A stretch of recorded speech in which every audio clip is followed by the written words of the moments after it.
They're a substance of thought. I guess it just depends on what you think is real. The world being possible timelines of reality. Until we choose. Are all realities in the quantum field existing simultaneously? I definitely think addiction is something real, something that you can't stop. There literally are different worlds in which we live. There's the macroscopic world that we see. There's the world of our cells. There's the world of our atoms. There's the world of our nuclei. These are each totally different worlds. They have their own language. They have their own mathematics. They're not just smaller. Each is totally different. But they're complementary. Because I am my atoms. But I am also my cells. I'm also my macroscopic physiology. It's all true. They're just different levels of truth.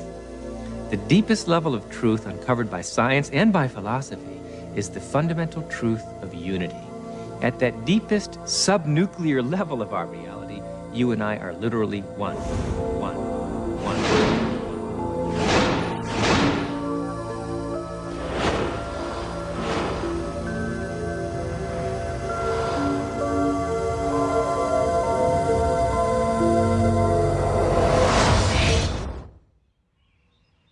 I wake up in the morning and I consciously create my day the way I want it to happen.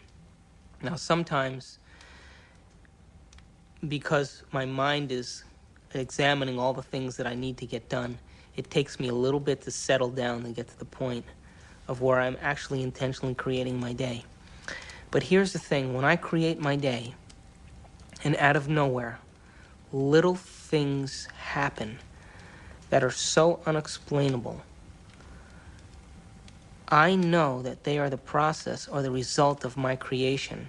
And the more I do that, the more I build a neural net in my brain that I accept that that's possible. It gives me the power and the incentive to do it the next day.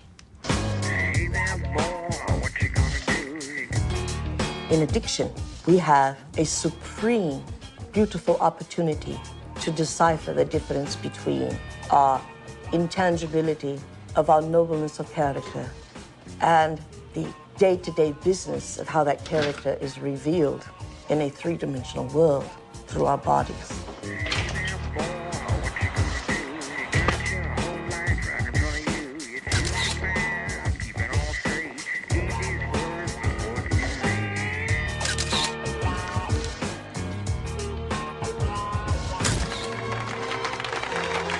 I hate weddings.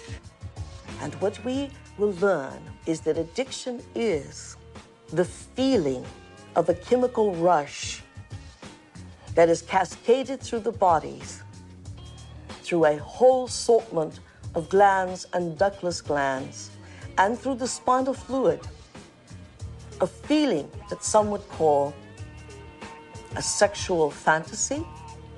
It only takes one sexual fantasy for a man to have a hard-on. In other words, it only takes one thought here for a man to have an erection in his member. And yet, there was nothing outside of him that gave him that. It was what was within him that gave him that. Oh. Hey, Amanda, I didn't know you were there. Guilty. A wedding. Come on, Frank. This is a good assignment, if you'd see it that way. What to see? I do. They did. God, Amanda, I mean, you live in your past. I mean, everything with you is about what happened. You hate churches, you hate weddings, you hate guys.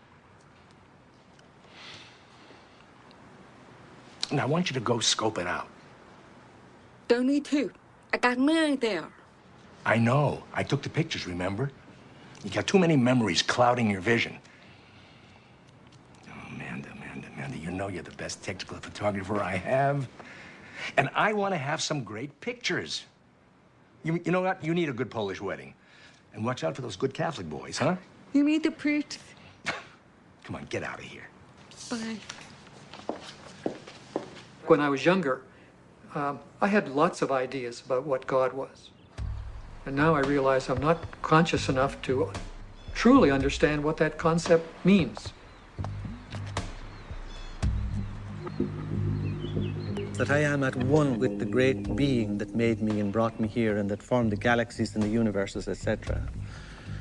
How did that get taken out of religion? It was not hard.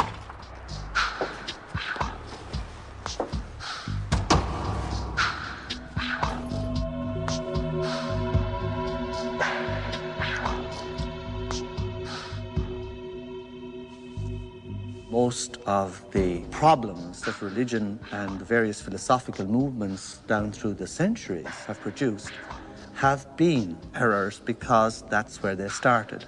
That God is a distinct, separate being from us, to whom I must offer worship, whom I must cultivate, humor, please, and hope to attain a reward from at the very end of my life. That is not what God is. That is a blasphemy. God is such a broad thing, some parts of which, most of the parts of which that are associated with organized religion is something that I sort of recoil at and something that I think has done a lot of harm to the world, done harm to women, done harm to oppressed peoples, done harm to the World Trade Center. And yet, at the same point, we have the epitome of a great science, the closest science has ever come to explaining Jesus' interpretation that the mustard seed was larger than the kingdom of heaven. And the only science that can fit into that analogy is quantum physics.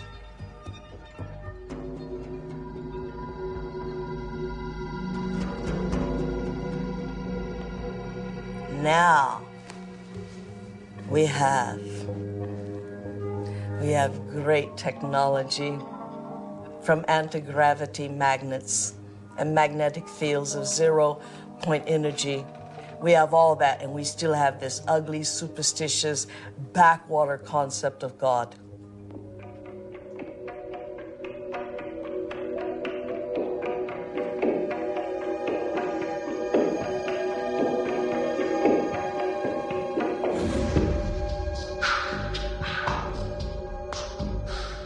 Fall into line very readily when they're threatened by these cosmic sentences of everlasting punishment. But this is not how God is. And once you start to question the traditional images, caricatures of God, people feel you're an agnostic or an atheist or a subverter of the social order. God must be greater than the greatest of human weaknesses, and indeed, the greatness of human skill, that God must even transcend, are most remarkable to emulate nature in its absolute splendor. How can any man or woman sin against such a greatness of mind? How can any one little carbon unit on Earth, in the backwaters of, indeed, the Milky Way, the boondocks, betray God Almighty? That is impossible. The height of arrogance is the height of control of those who create God in their own image.